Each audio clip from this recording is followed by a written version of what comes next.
Irmãos e irmãs, vamos a mais um momento da nossa liturgia da palavra. Eu sempre transmito a liturgia para ser um ajudador dos presidentes de celebrações e também seguir o que Jesus mandou: ide pelo mundo e evangelizai. O que de graça recebestes, deem também de graça. Eu estou transmitindo o evangelho para a nossa salvação. Nós somos pecadores e temos que ter isso em mente. Sendo pecadores, temos que diariamente pedir perdão e ouvir a palavra de Deus para praticá-la. Neste vídeo, aqui nos meus endereços telemáticos, Paulo Roberto Maciel, onde você vai ao YouTube, Instagram, Facebook e blog, eu transmito a liturgia referente ao dia 17 de janeiro de 2025, sexta-feira, dia de Santo Antão Abade, primeira semana do tempo comum, no ano litúrgico C. E a cor dos paramentos litúrgicos é branca, conforme eu estou simbolizando aqui. Pensei que fosse verde, mas é branca, porque nós estamos no tempo comum. Mas é branca por causa da memória de Santo Antão Abade. Então, no rito temos o ofício da memória, é uma memória obrigatória. Primeira leitura é a carta aos Hebreus, que deve ter sido escrita por seguidores de São Paulo Apóstolo. Capítulo 4, versículos do 1º ao 5º e o 11.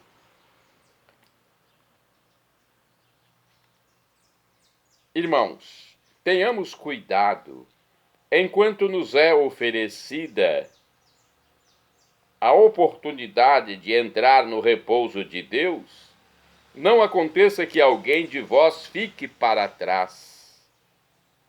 Também nós, como eles, recebemos uma boa nova, mas a proclamação da palavra de nada lhes adiantou, por não ter sido acompanhada da fé naqueles que a tinham ouvido, enquanto nós que acreditamos entramos no seu repouso. É assim como ele falou: por isso jurei na minha ira, jamais entrarão no meu repouso. Isso não obstante as obras de Deus estarem terminadas desde a criação do mundo, pois em certos lugares assim falou do sétimo dia. E Deus repousou no sétimo dia de todas as suas obras, e ainda novamente, não entrarão no meu repouso. Esforcemo-nos, portanto, por entrar nesse repouso, para que ninguém repita o acima referido exemplo de desobediência.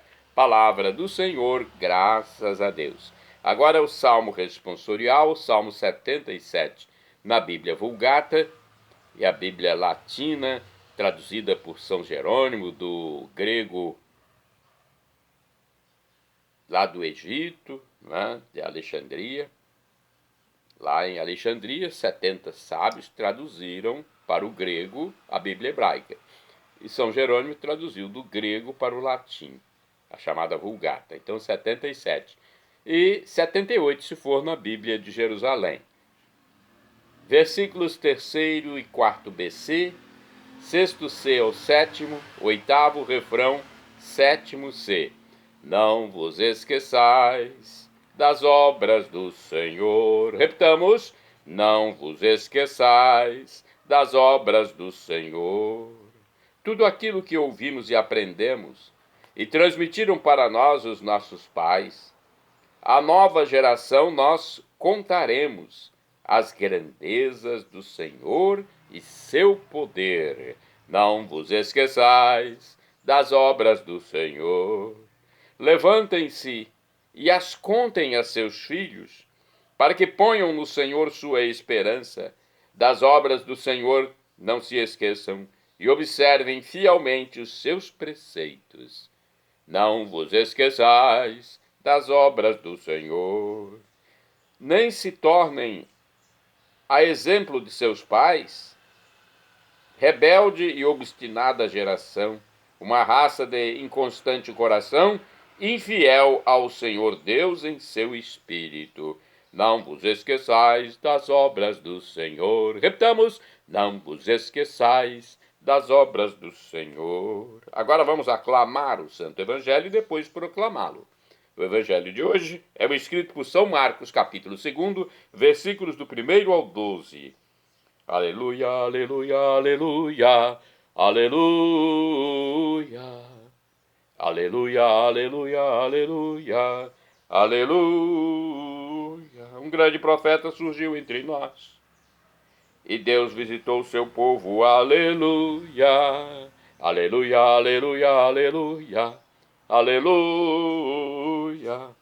Aleluia, aleluia, aleluia, aleluia. O Senhor esteja convosco, Ele está no meio de nós. Proclamação do Evangelho de Jesus Cristo, segundo São Marcos. Glória a vós, Senhor.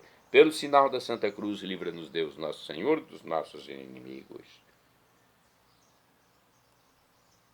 Naquele tempo, alguns dias depois, Jesus entrou de novo em Cafarnaum. Logo se espalhou a notícia de que ele estava em casa, e reuniram-se ali tantas pessoas que já não havia lugar nem mesmo diante da porta. E Jesus anunciava-lhes a palavra. Trouxeram-lhe, então, um paralítico carregado por 4 homens. Mas não conseguindo chegar até Jesus por causa da multidão, abriram então o teto bem em cima do lugar onde ele se encontrava.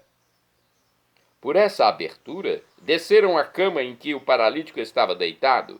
Quando viu a fé daqueles homens, Jesus disse ao paralítico: Filho, os teus pecados estão perdoados. Ora, alguns mestres da lei que estavam ali sentados refletiam em seus corações: como este homem pode falar assim? Ele está blasfemando. Ninguém pode perdoar pecados a não ser Deus. Jesus percebeu logo que eles estavam pensando no seu íntimo e disse: Por que pensais assim em vossos corações? O que é mais fácil dizer ao paralítico: os teus pecados estão perdoados, ou dizer: levanta-te, pega a tua cama e anda?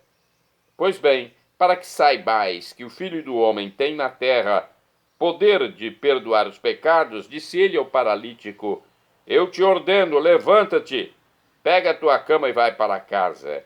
O paralítico então levantou-se e, carregando a sua cama, saiu diante de todos. E ficaram todos admirados e louvavam a Deus, dizendo: nunca vimos uma coisa assim. Palavra da salvação. Glória a vós, Senhor. Vamos saber um pouco mais sobre o que nós lemos aqui.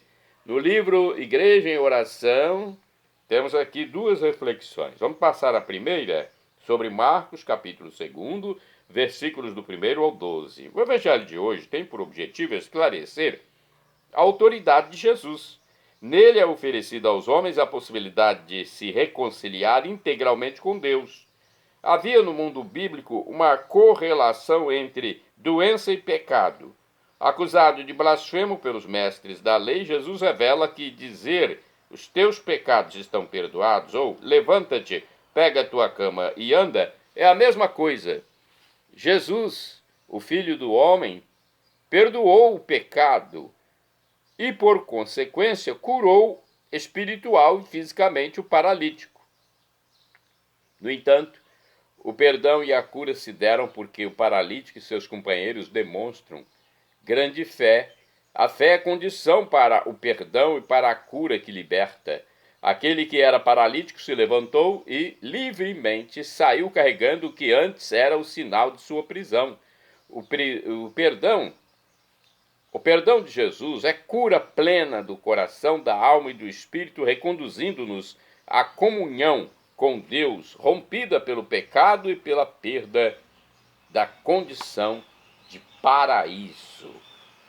No mesmo livro, em outra edição, temos também mais uma reflexão.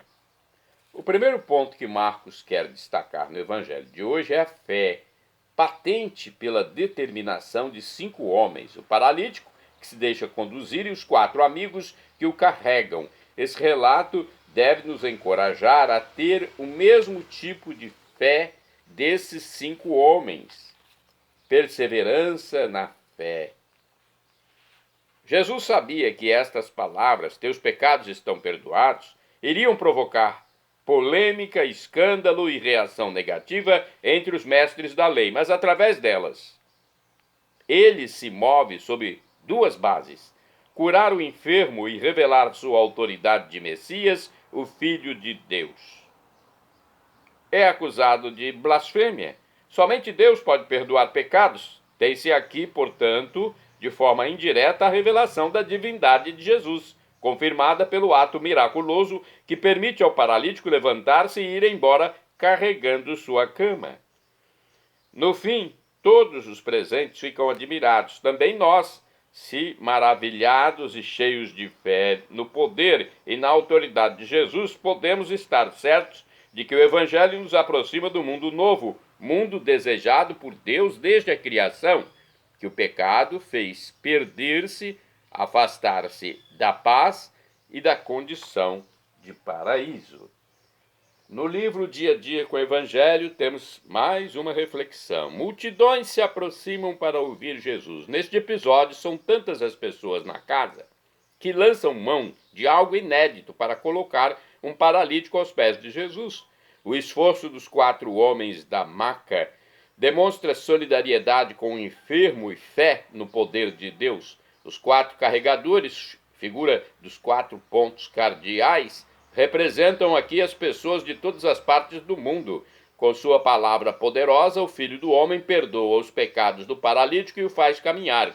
Esse gesto de salvação integral, cura espiritual e física, provoca a indignação de alguns doutores da lei. Está blasfemando? Quem pode perdoar pecados, senão Deus? Dizem eles. Entretanto, acima de tudo, o fato cria um ambiente de admiração e entusiasmo. Ficaram todos admirados e glorificavam a Deus, dizendo: nunca vimos coisa assim.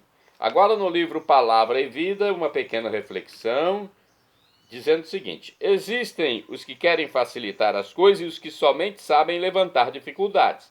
Ao esforço dos que acompanhavam o paralítico, opõe-se a teimosia dos escribas, dos mestres da lei, que não sabem senão ver problemas na ação de Jesus. Talvez só procurem mostrar-se importantes, afirmar que estão ali e que deveriam ser levados em consideração, porém se esquecem de que o mais importante é a saúde e o bem-estar do paralítico. Esquecem-se que aquele que sofre tem sempre a prioridade, que sua dor está acima das normas de qualquer norma. Agora vamos aos santos do dia. O santo deste dia é uma memória obrigatória. Santo Antão, abade, faleceu em 356, segundo o site revista.arautos.org, que diz o seguinte também sobre ele: grande patriarca e mestre da vida monástica. A vida de reclusão, não é? De se isolar para a oração. Desejoso de ser perfeito, como o Pai Celeste é perfeito, iniciou sua vida de anacoreta aos 20 anos, nas vizinhanças de sua aldeia natal, de onde mudou-se sucessivamente para lugares cada vez mais retirados, no deserto. Tornou-se famoso como grande vencedor na luta contínua contra o demônio. Faleceu em 356, aos 105 anos de idade. Santo Antão, então, viveu muito, hein? E de acordo com o site do Vaticano, temos aqui também um relato. A vida de Antônio, que era o nome de Santo Antão, foi repleta de solidão, jejum e trabalho. Ao ficar órfão, aos 20 anos de idade, distribuiu todos os seus bens aos pobres e retirou-se para o deserto. Ali lutou contra as tentações do demônio e dedicou sua vida à ascese e à oração. A ascese, né, é justamente isso, se dedicar mais profundamente a Deus, sem se preocupar com o mundo aqui fora. A ele deve-se a criação de famílias monacais, que sob sua direção espiritual se consagraram ao serviço de Deus. Santo Antônio Abade, ou Santo Antão, é representado geralmente ao lado de um porco com um sininho pendurado no pescoço. Esta representação iconográfica tem relação com o fato de que a antiga ordem hospitaleira dos antonianos criava porcos nos centros habitados, porque a sua gordura era usada para ungir os doentes do ergotismo, dessa enfermidade. A doença era denominada fogo de Santo Antônio. No dia da sua festa litúrgica, são abençoados os animais domésticos e as estrebarias. Na iconografia, nas imagens, Santo Antônio é representado também com um bordão dos eremitas em forma de T, tal. A última letra do alfabeto hebraico. T, para nós, tal, no alfabeto hebraico. Na biografia, Vita Antoni, escrita por Santo Atanásio, lê-se essas palavras sobre Santo Antônio ou Santo Antão. O fato de ele ser conhecido em todos os lugares e admirado e querido por todos, até pelos que nunca o viram, é sinal das suas virtudes e da sua alma amiga de Deus. De fato, Antônio não é conhecido pelos escritos, nem por uma sabedoria profana, e tampouco por qualquer capacidade pessoal, mas apenas pela sua intimidade com Deus. Ninguém pode negar que este seja um dom de Deus. Como se ouve falar na Espanha, na Gália, em Roma e na África, este homem, Santo Antão, que viveu retirado nos montes, se não tivesse levado o próprio Deus em todos os lugares como ele faz com seus escolhidos, como teria pregado desde o início?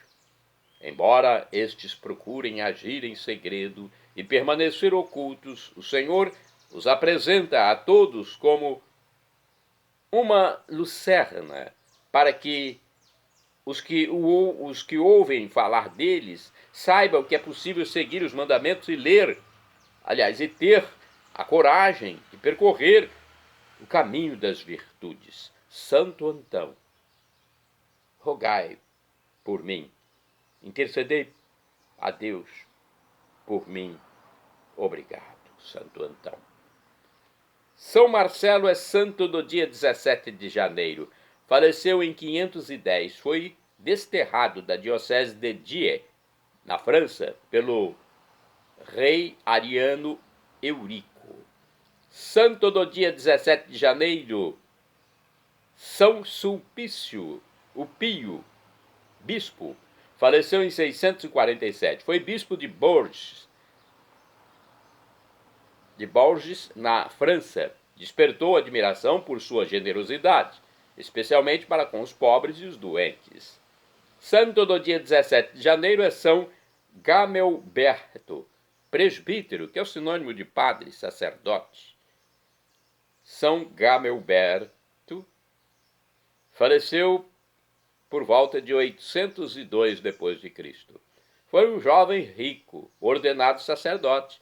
Deu todos os seus bens para fundar o mosteiro de Metten, na Alemanha. Santa do dia 17 de janeiro é Santa Rosalina Virgem. Faleceu em 1329. Filha de ilustre família francesa, tornou-se priora da Cartucha de Celle-Roubaud, em Provença, destacando-se por sua abnegação e austeridade. Isso na França, né? De acordo com o Blogspot Coisas de Santos, Rosalina nasceu no dia 27 de janeiro de 1263 no castelo de Le Arc-sur-Argens, na Provença, próximo de Draguignan. Era filha de Arnaud II de Villeneuve, senhor des Arcs, de Trans, de Lamotte e de Éclans, e de Sibille Bourgol de Sabran. Antes do nascimento de Rosalina, sua mãe ouviu uma voz que disse: "Você dará à luz a uma rosa de 100 espinhos, cujo perfume embelezará todo o país. É dito que durante toda a vida de Rosalina, um perfume de rosas a circundava.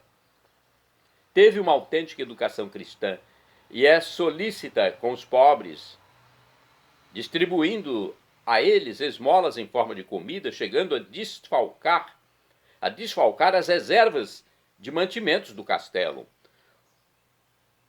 Em uma certa ocasião, quando tinha 12 anos, seu pai a surpreendeu. Ela estava com pães escondidos em sua roupa para distribuir aos pobres. E foi quando aconteceu um milagre, o milagre das rosas. Quando foi perguntado pelo pai sobre o que carregava escondido em sua roupa, ela abriu o avental e no lugar dos pães surgiram rosas. Deste momento em diante, o coração de seu pai amoleceu e ele percebeu que os desígnios de Deus repousavam sobre sua filha. Olha que coisa bonita, né? Através de um milagre. Ele que era contra a entrada de Rosalina para a vida religiosa, a autorizou, 3 anos depois, a se tornar uma noviça da Ordem das Cartuchas, ou monjas cartusianas. Algum tempo depois, Jocelyn, ou Jocelyn, é um nome francês, né? Bispo de Orange, voltando de uma peregrinação a Roma, conduziu-a ao convento de Santo André de Ramières, onde ela deveria entrar como noviça.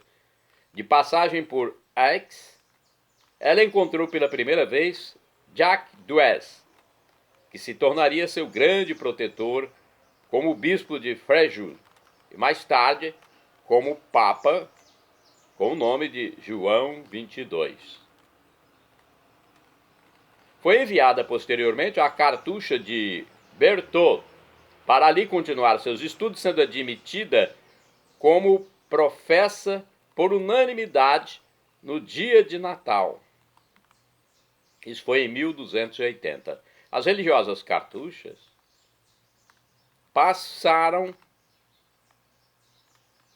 grande parte do seu tempo sozinhas e em silêncio. Então, era um sistema diferente, né? Se encontravam somente nas horas das refeições. A noviça Rosalina foi designada para o serviço na cozinha. Certa vez ficou tão concentrada em suas atividades, em suas orações, melhor dizendo, atividades de oração, que caiu em êxtase. Olha que milagre. E sentiu o Senhor ao seu lado. Consequentemente, esqueceu de preparar o jantar. Quando as religiosas chegaram, o que vocês acham que aconteceu? Não havia nada pronto. A priora estava pronta para repreender a irmã Rosalina porque não fez o jantar. Quando foi surpreendida por um outro milagre, anjos estavam arrumando as mesas para o jantar. Em 1285, a nossa santa em questão retornou a La Salle-Roubaix e em 1300 foi escolhida para suceder sua tia, Joana de Villeneuve, como priora. Ela permaneceu nesse cargo até 1328, data em que pediu para voltar a ser simples religiosa. Santa Rosalina morreu no dia 17 de janeiro de 1329 com a idade de 66 anos e foi sepultada no cemitério da Abadia, a pedido de João XXII, o Papa. O que aconteceu? Em 11 de junho de 1334, primeiro domingo de Pentecostes, uma exumação foi feita sob a direção de Elzéar de Villeneuve, bispo de Digne. O corpo da santa estava milagrosamente conservado, sem nenhum sinal de decomposição. Olha, que bonito isso, hein? E que interessante esse milagre. Os olhos estavam vivos e brilhantes, como se ela estivesse viva. Elzéar de Villeneuve extraiu-os das órbitas e colocou-os num relicário para expô-los à veneração do povo. Santo do dia 17 de janeiro, São Januário Sanches Delgadillo. Foi um presbítero e mártir. Faleceu em 1927, morto durante a perseguição anticristã em Tocolatlán, cidade do México. Shalom Adonai é uma expressão hebraica que significa a paz de Deus. É o que eu desejo a todos vocês. El Shaddai, também do hebraico, significa Deus onipotente, Deus todo-poderoso. Ele proverá aquilo que você deseja, se for para o seu bem. Deus pode nos dar 3 respostas, segundo o professor e escritor Felipe Rinaldo Queiroz de Aquino em seu canal no YouTube. Sim, não ou espere. Qualquer das 3 respostas é a melhor, afinal de contas, estamos lidando com o Criador do Universo, com Deus Todo-Poderoso, onisciente, onipotente, onipresente. Respeitemos as decisões de Deus, inclusive as demoras de Deus. E agora eu clamo Maranatá, como dizemos nós católicos, ou Maranata, como dizem nossos irmãos separados, os evangélicos ou protestantes. Não importa a pronúncia, o significado é o mesmo. Vinde, Senhor Jesus. Um dia ele voltará e será o juízo final. Esteja preparado.